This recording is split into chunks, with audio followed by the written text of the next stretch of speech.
Welcome to Your Radiant Spirit, the podcast where art, energy, and inspiration come alive. Hosted by award-winning intuitive painter Heather Eck, synesthetic artist, chakra expert, and spiritual guide, this show invites you to explore the transformative power of color, creativity, and spiritual healing. Heather's unique gift of seeing color through energy fuels her stunning spirit portraits and chakra-aligned artworks, designed to bring healing and alignment to your life. Whether you're curious about the magic of chakras, looking to unlock your creative potential, or eager to connect with your radiant spirit, you're in the right place. Your radiant spirit is calling. Let's dive in. Okay, welcome back to Your Radiant Spirit. I'm so excited to share with you our guest today is Dr. Lillea Hartwell. Dr. Lillea Hartwell is an award-winning naturopathic doctor, registered herbalist, and scholar specializing in botanical medicine, nutrient replacement, and autoimmune care. With a doctorate in naturopathic medicine from the Sonoran University of Health Sciences and a background in plant and environmental sciences, she bridges traditional herbal wisdom with evidence-based practices. Her passion for global botanical medicine has led her to study indigenous plant uses worldwide. She integrates herbal medicine, clinical nutrition, and mind-body techniques to help patients restore balance and heal naturally. Dr. Hartwell is dedicated to empowering others with the knowledge to safely and effectively use plant medicine for long-term wellness. And that sounds amazing. And we were just chatting before. You were telling me a little bit about how you got started in this, but please share with us how you got started. We're so excited to have you here today. Thank you for being here. Thank you for having me, Heather. I'm really excited to share this with you as well, because I think as we were kind of having our initial discussion, it's so pivotal in order to honor and be the most radiant version of yourself, even though you might be drawn to the light or you might be a very positive person, which is not all about that. Sometimes, as we were just talking about, sometimes we can all get stuck in the mud and we deserve something to pull us out and honor our spirit. And so that's a huge part of what I do in my practice, is empowering my patients to have the tools for those times when they aren't able to be there for themselves. But also, many of my patients are pillars of their family. There may be the matriarch or the patriarch or the grandparent, and they're involved in a lot of grandchild care. So they find it's another level of rigor and work. So in naturopathic medicine, a huge component of what drew me to it initially was when I was really young, I was exposed to a lot of infectious disease. And starting from when I was 7 months old, my caretaker was taking care of her fellow grandchildren, and they had the chickenpox. They were home from school with the chickenpox. And as a 7-month-old, I was there for my caretaking, and I ended up getting the chickenpox. And my parents and grandparents were so apprehensive that I wasn't going to survive, because it's a very young age to battle one of those pox viruses. They're pretty nasty. Obviously, when you get it older, you're usually 5, 6, 7 years old, and you're exposed from someone at school. Your immune system is a little different, and the anatomical development of the lymph nodes particularly, and your immune response is a little different. So I was very sickly, and a few years later, I contracted something else, and I just couldn't seem to fight it. The physicians involved in my care, and this went on for over a year of like trying to get a diagnosis, trying to figure out what was going on.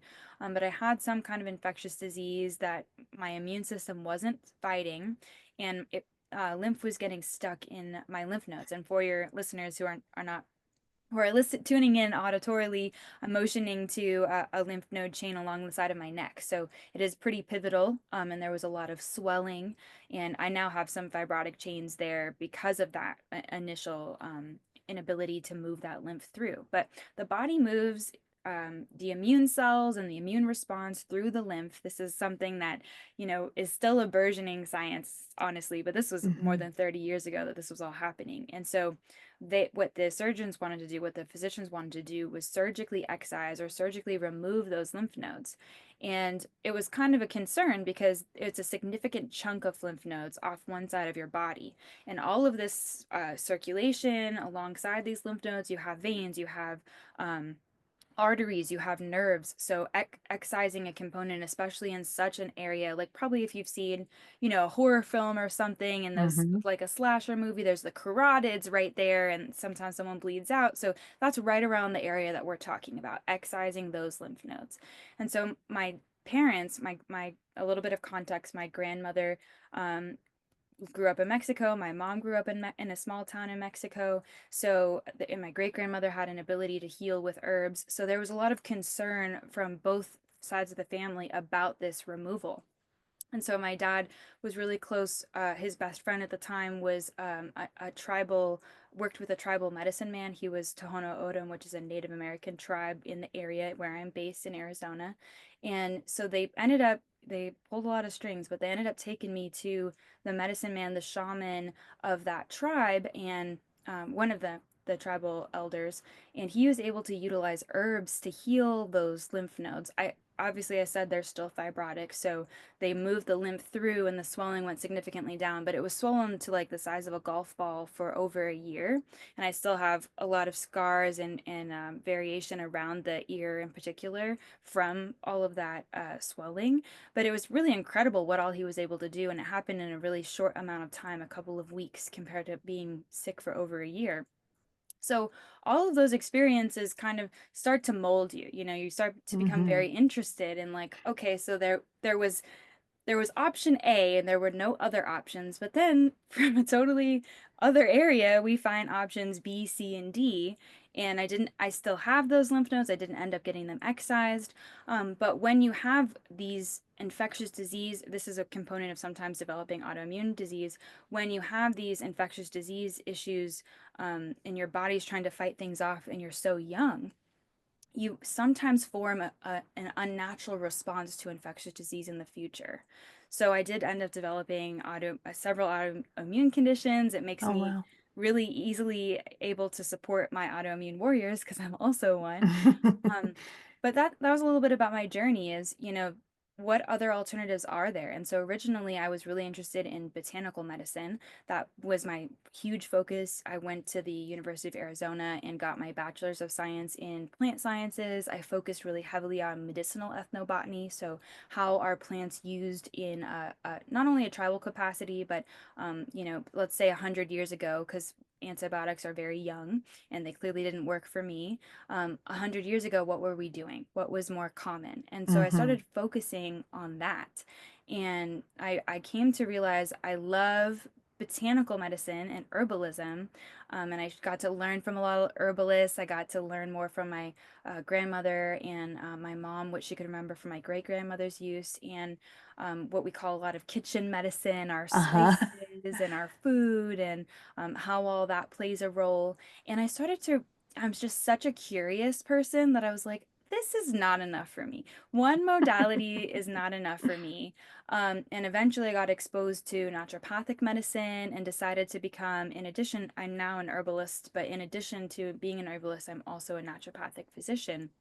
And that journey really, I believe, began by becoming so unwell at such a young age, and then being kind of forced to heal from within so that I could survive.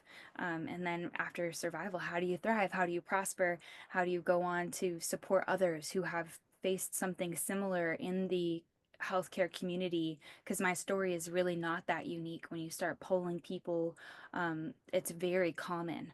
Um, that the experience is like this, that there was only the option to surgically excise something. Um, and there weren't a lot of options. But you don't know what you don't know. And that's why I Yeah. decided to go to naturopathic school. Wow, what an incredible story. I think, I have a friend, she's a spiritual teacher, and she says that your gifts show up around you when you're young, and yours showed up through that experience. And so was that something that you as a young person were thinking, I want to go into this, or did you sort of, have this desire to do something different and then circled back to naturopathic medicine now? That is such a great question. So I love so many different things. I'm a photographer. I dabble in different forms of art. I really, at some point in my life, really liked origami. I considered being an American Sign Language instructor, but I always, like, you could always find me outside. Everybody would be like, "Where is Lily?" Like the playground time. Our playground had like a grassy area, and I was always apparently like in the grassy area, like looking for four-leaf clovers and keeping myself occupied. And we would go camp. We from a very young age would go camping. And I'm really outdoorsy. I love backpacking, kayaking, sailing. I grew up doing much of that. And so it's what we call in like the world of multiple intelligences, that there's a psychological study of like we have, 7 and 8 multiple intelligences. And so someone who's more into movement, like maybe they studied applied kinesiology, they might have more of the mobile kinesthetic multiple intelligence. And someone who's really into nature may tend toward a naturalistic multiple intelligence. Someone who's very artistic, depending upon the nature of their art. Maybe they like music, or maybe they like drawing. There are different aspects of interest. And so for me, apparently I was always outside. I don't remember all the details, like being 7 months old. Definitely don't remember having the chicken pox, but Mhm. supposedly I've always been very interested, and I'm like bringing, I'm like, "Oh, look at this herb," and look at, and not just like from an herbal standpoint, but from a natural standpoint of like, "Wow, look at the symmetry in this flower," or "Look at this, the beauty of the sun sparkling through the trees." So I've always just had an interest in the creative aspects of interfacing with the world and with the natural world, and the fact that we are components of the natural world, although we do live in these environments now where we see ourselves often as separate when we live in Mhm. urban cities and things like that, the urban concrete jungle, right? Mhm. But apparently you could always find me out and about, with my head in nature. But when I was in school in plant sciences, it was I could and I still own a lot of the knowledge. I still regularly utilize a lot of the knowledge. I also studied agricultural system biosystems engineering as part of what I did in plant science, and that's like in a greenhouse, how do you grow things? How do you create systems that you can grow things? Because in Arizona, particularly in Tucson and in Phoenix, where I spend most of my time, we don't have a lot of consistent water access or Mm. rainfall. So I was learning about how would I grow these medicinal plants that I so love year round when it's 120 in the degrees Fahrenheit in the summer, and then in the winter it can drop. People don't often know this. It can drop to 28.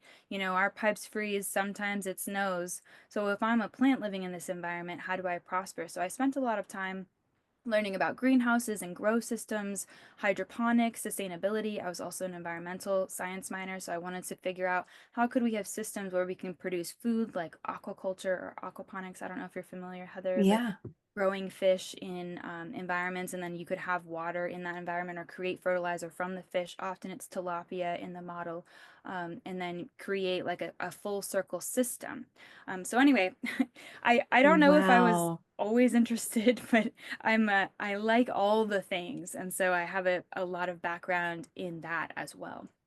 Amazing. Okay, I love that. That's so fascinating. I'm always so curious about what people were interested in when they were kids because I was a very creative kid. I loved art, I loved music, and but I got off the path and went down human resources for 20 years and then came back to art in my late 30s. So Oh, I feel interesting. like you either kind of go down the path of your childhood, like innate curiosity, or you sort of, I think, go through some sort of breakthrough, breakdown that then leads you back to what you're here to do. So I'm always curious about that. If somebody is new to herbal medicine, like what do you say to them? Because maybe it's a two-part question. I'm thinking in traditional medicine, the doctors wanted to excise, as you said, or take out those lymph nodes.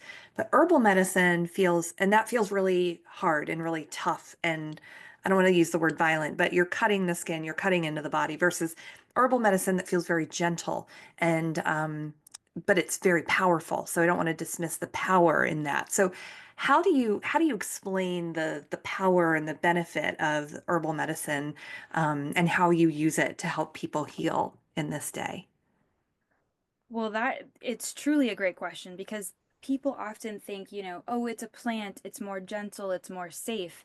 And it's actually not necessarily the case. And that's a huge component of what I do in my office is like, all right, someone self-started themselves on this because they read this article or they saw that. Nowadays, it's like they saw this TikTok video and I'm like, no, okay, so what did True. they say in this video? And then I'm like, okay, well, here's the query, here's the concern, here's the, so every time you're considering herbal medicine, you've always got to consider, are you taking a medication? There are side effects to medications. There are contraindications for starting a plant when you're on a certain medication. There can be interactions. Medications do deplete enzymes, right? So when we're thinking about it from a biochemical standpoint and everything's shunting through these pathways, because we as human beings, we are biochemical, physiological pathways. We our body, in order to operate, shunts metabolites or utilizes enzymes to activate pathways. And a lot of those enzymes use vitamins as a cofactor.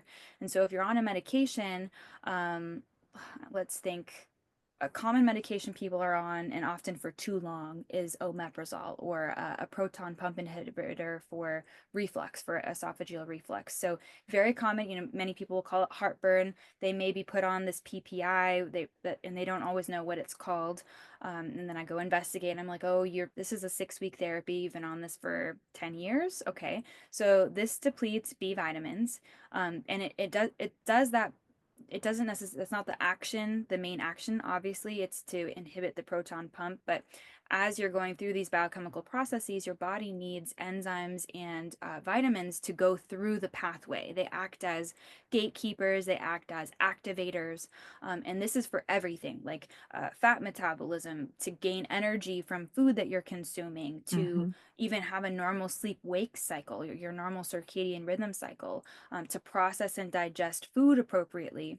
All of that is intertwined into this component of extracting and assimilating nutrients. So oftentimes when people are going to start botanical, they don't know, oh, you can't take, while you're on this PPI or while you're on your levothyroxine, you can't take this botanical. And so really it comes down to knowing and seeking a provider. And I'm finding like more and more people are educating themselves a little bit of like, if my patient is taking lavender for their anxiety, that might be an interference with this mood tranquilizer or this sleep med that they're on. So there is a lot of it's a change in what I'm seeing as I refer, but working with someone who has that knowledge can really be helpful, because otherwise you can start things that you think are safe and gentle, but Hmm. they truly aren't. And we could say things about food, and Yeah. many people don't get educated about this even when they go pick up a prescription from their pharmacy. But grapefruit is a great example. I don't know, Heather, if you've ever Yeah. taken a med, even like a short-term antibiotic, and then been told, don't eat this near grapefruit because We were and just talking about that the other day. Yeah. My were husband you? and I were. Hmm. Yes, and sometimes you go to pick up your prescription and they just are so busy there that no one tells you. And so your body's cycling through. So a little bit of background for those of you that maybe don't know.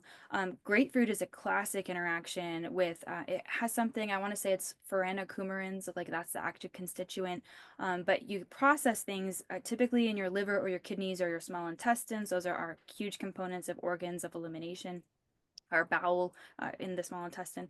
And then with the grapefruit, it activates something called the CYP3A4 enzyme. It's a cytochrome within, it exists in the small intestine and the liver, but it amplifies your processing time of the medication. So you might process it much more quicker than you should, and you might not have it, like say, you take it near, a classic example is levothyroxine, which is a thyroid medication. Then you don't have your as much thyroid medication available to you in your body because your body was increased, which is great. Grapefruit's great when you're in a detox or as a standalone thing, to increase your metabolism.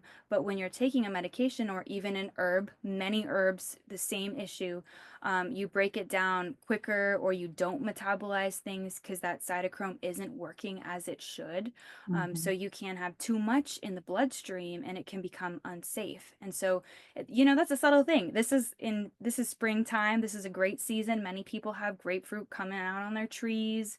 They're often planted ornamentally in many neighborhoods or many residential areas. So you might have a lot of access to grapefruit and you don't know, oh, we think it's just a gentle fruit that we're consuming, but it does have a lot of safety concern. And many people Hmm. don't necessarily get that information, get that feedback.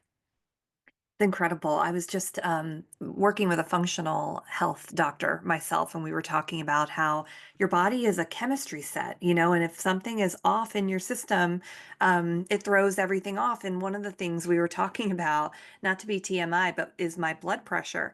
And I've had high blood pressure. And so we looked at certain numbers in my blood work about inflammation and digestion and all of these. And she said, she was explaining to me how if there's higher glucose, if there's inflammation, that can all impact the heart. And you have the symbol of the heart on your website, and I also love that your last name is Hartwell too. I just think that that's a really fun um, synchronicity there. So, tell us about you. We had kind of talked a little bit in the green room, I guess, about heart health and how everything sort of kind of functions around this highly important organ, and how you sort of work with patients to find this like holistic approach to overall well-being. Okay. So it's such a the heart as an organ of governs almost every aspect of your being. But in terms of blood pressure, like we were just speaking about, blood pressure can be raised or lowered. I often will see it's two extremes. It's often too high or it's too low. And we're seeing that to be really common too, which is like a thyroid dysfunction or your adrenal Mm. glands, these little neurotransmitter releasers that sit on top of your kidneys aren't appropriately creating your neurotransmitters so that your body's at a metabolic maintenance level to respond to stress appropriately. And with high blood pressure, oftentimes it could be a nutrient imbalance. It could be too much salt in the bloodstream, too much sodium, which can influence these cells and receptors that we were talking about and over amplify gates that shouldn't be amplified. But blood pressure as a whole is just how the blood is moving through your body, primarily through your heart, and then out your systemic circulation. And oftentimes, when you are stressed, whether it's at an acknowledgeable level or not, there are many people that say, I feel like I'm not that stressed. And then when they take a vacation, they're like, wow, was I stressed? And sometimes you're dealing, and I see it a lot with moms your or caretakers, not to say that only moms are caretakers, but those that are responsible for raising their children primarily. I see this very common is they're so used to a tantrum, or the dog has had an accident in the house and child is throwing a tantrum on the floor and food is burning on the stove. They're so used to so many stressors that the threshold of stress is a lot higher for Hmm. them. And so they don't always know, they don't have a lot of time to curate a self-care routine, a coping strategy for their nervous system. So their nervous system is constantly putting out this sympathetic response to run from the bear, to fight the saber-toothed tiger. And when they try to come down, maybe they're insomniacs or they can't rest or they need their glass of the common complaint in my office is I Hmm. need my glass of red wine every night. You're telling me I can't have this? You don't understand that I need this. So then we might, pro offer some herbs that will help to bring that nervous system down to more of a parasympathetic state, the rest and digest state. But a huge component of heart health really comes from how are you consume what's your lifestyle, how often are you exercising, what are you consuming that are heart healthy foods, and I usually have like a list that I put together that I recommend to people.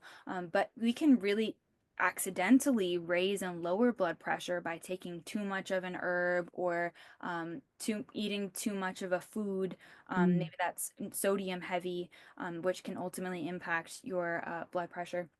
And also, what we see in issues of cardiovascular health is there's usually also a lipid issue. So maybe they've been diagnosed with non-alcoholic fatty liver disease, or I think it's now called non-alcoholic steatosis, which Mm, is just fatty liver. Your liver is depositing, and the liver is our main organ that mobilizes fat. So maybe when you go get your blood work and you get responses like, this is what your cholesterol level is like, this is what your HDL or your high density lipoprotein is like. Those lipoproteins are shuttled and transported throughout your liver and then go out into your bloodstream. And so if we have an inability to properly mobilize and store our fat, which could be also a gallbladder issue, we start to see these issues at large. So oftentimes if you have high blood pressure, you'll often have an issue processing um, your fats. You might be diagnosed with hyperlipidemia or high cholesterol, hypercholesterolemia,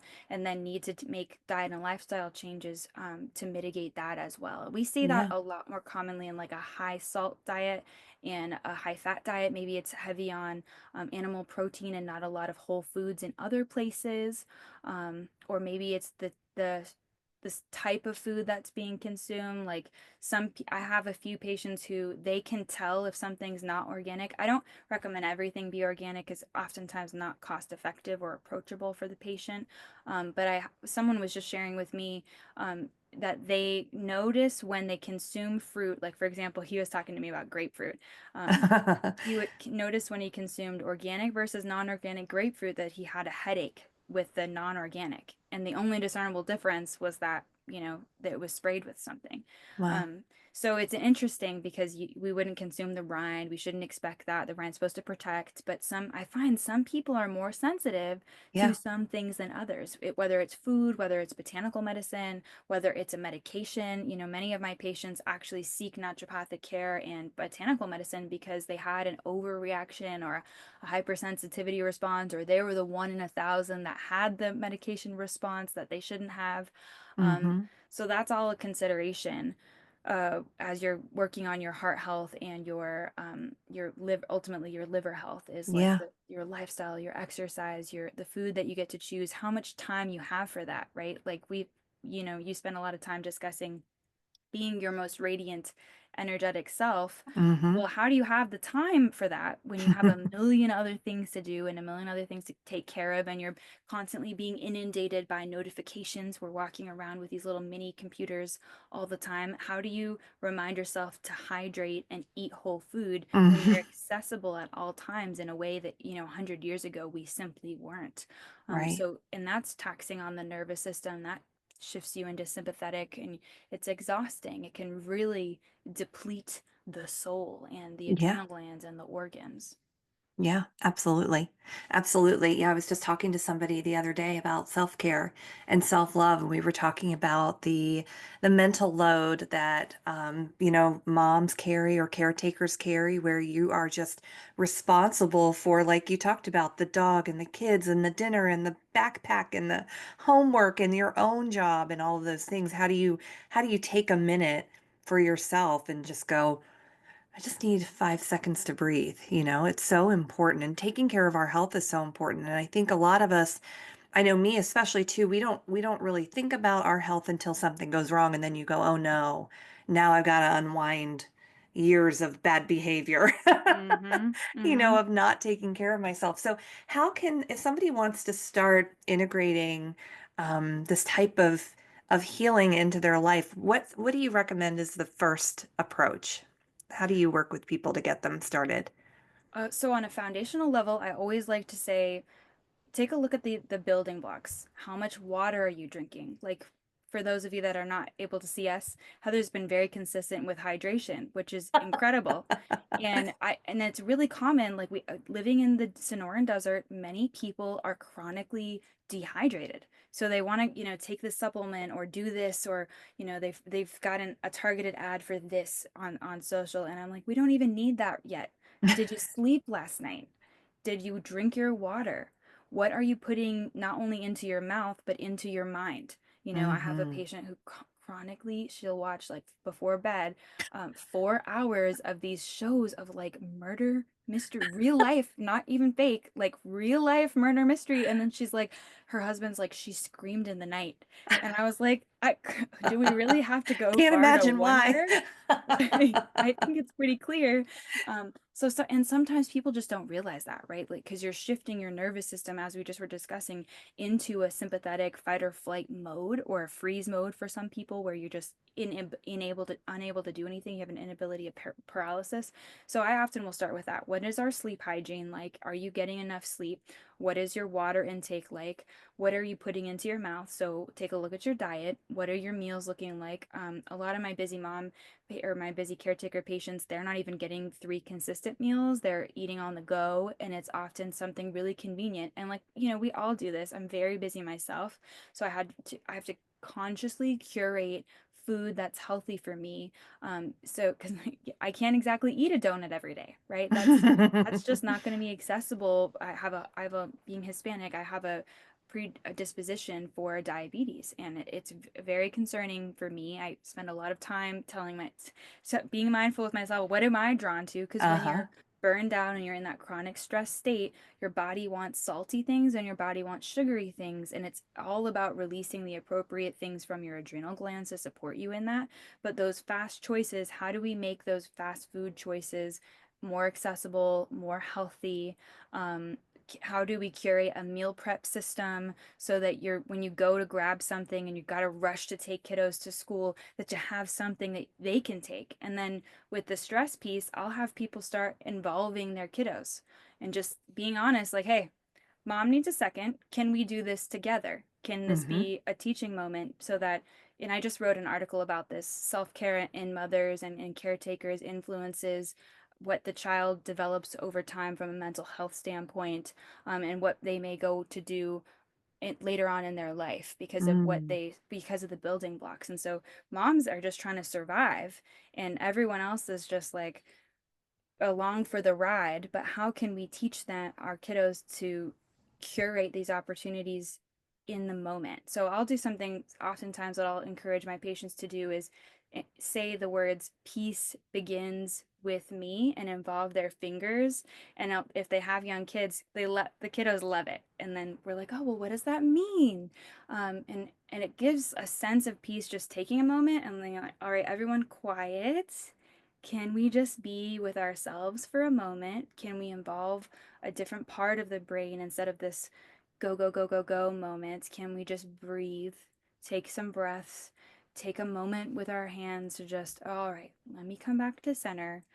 And then from here, with more of a clear mind, where do we go? What's the next step?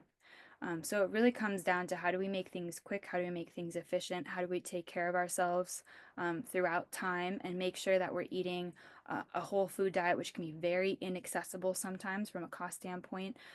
I've been really getting into like farmers markets, bartering with other people who I have a lot of citrus. So I'll trade some citrus for some. My friend grows Swiss chard and kale, and my partner, he hates he hates Swiss chard and he hates kale. So it's like, okay, now I got to get inventive with what is our recipe going to be? How can we do it quick? So I'll have some things prepared.